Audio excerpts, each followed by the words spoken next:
I hummed to myself as I arranged a scoop of loose-leaf chai in the filter cup for the brewer.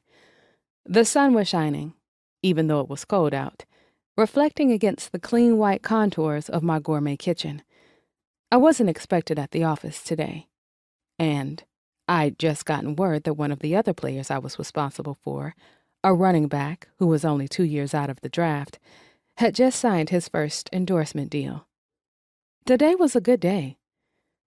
The position I held in the Connecticut Kings front office, Assistant Director of Player Success, was all about making sure our players thrived on and off the field. It was unconventional, a blend of duties from 2 other existing positions, but we were a team in recovery. Being more involved with our players, making sure they were well taken care of. It wasn't just a hope or a desire. It was an imperative that I was determined to make happen. I was responsible for 12 of the 24 members of the Connecticut Kings offense, their contracts, their impact on the team, their success.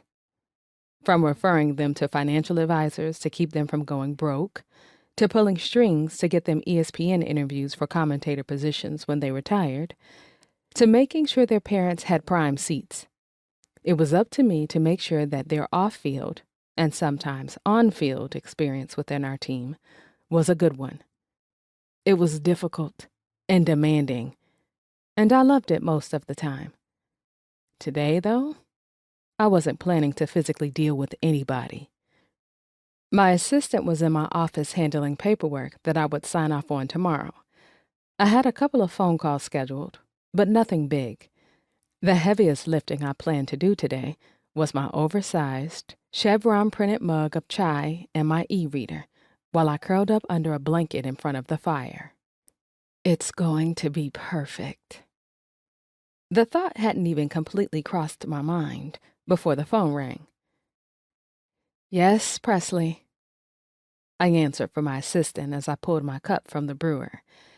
I used my shoulder to balance the phone against my ear as I plugged the honey dipper into the jar and then into my cup, swirling it around to sweeten my tea. "Where are you?" was her panicked answer, and I frowned as I pulled the dipper from my mug, sitting it down on the saucer. "I'm at home, as we planned nearly 2 weeks ago. Where should I be?" "Home?" she asked, sounding genuinely shocked.